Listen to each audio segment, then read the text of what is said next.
And let me just, Professor David Ndii is a very knowledgeable economist. But I am a scientist myself, and therefore I'm not as complicated as David Ndii. Science is very straightforward. So let me just try and paraphrase what he was trying to say. We have a 10-point plan as Kenya Kwanza, ably elaborated by our good friend David Ndii. And I want to thank members of our economic team, the representatives who are here. We have a bigger team than you have seen. David Ndii is a renowned economist. Our good brother, Professor Njugu, he was our governor of the central bank. In fact, I can say without fear of any contradiction that it is the boldness and the creativity of Professor Ndungu that gave us the M-Pesa. No other governor would have allowed the licensing of that instrument, because many people never believed in the risk that came with M-Pesa. But because of his boldness and creativity, I must say, in fact, when he licensed M-Pesa, many people were wondering whether he had made the right decision. But today, M-Pesa is a phenomenon associated with the whole digital financial space. So again, that is the gentleman behind that initiative, and he's brought a lot of insight into our economic team. The bottom-up economic model is not a model that promotes bottom versus up. It is bottom up.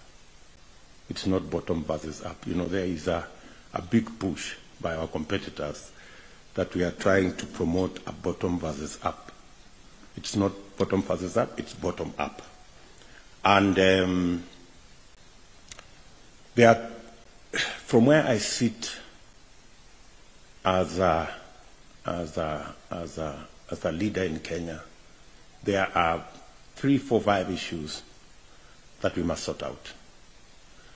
I'm happy His Excellency the President enumerated the 6 or 7 big push areas that we started with in 2013, from the construction of the railway to our development of roads around the country, the 10,000, which has become 11,000, the electricity connections, matters to do with NHIF.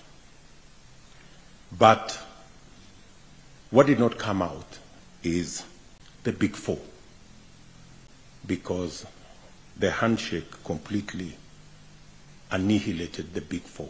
That's why there was no mention of the big 4 yesterday. Much as there was an attempt to explain that the handshake maybe helped finalize our first-term plan, but the handshake completely undermined our big 4. And it was a very well thought out plan, and we have crafted a new plan to take into account some of the things that were never implemented because of the confusion that arose because of the handshake stories. One of them is the huge challenge that we have as a country of the youth bulge and unemployment. Our own statistics show that we have between 4 and 5 million Kenyans who have no jobs, educated, certificates, diplomas, degrees. And the Kenya Kwanza team wants to be practical, pragmatic, and deliberate. Practical, pragmatic, and deliberate about creating jobs. It's not enough for us to continue to say we will grow the economy and the economy possibly could grow jobs. No. We want to be deliberate about creating jobs. And our investment going into the future is in labor-intensive infrastructure.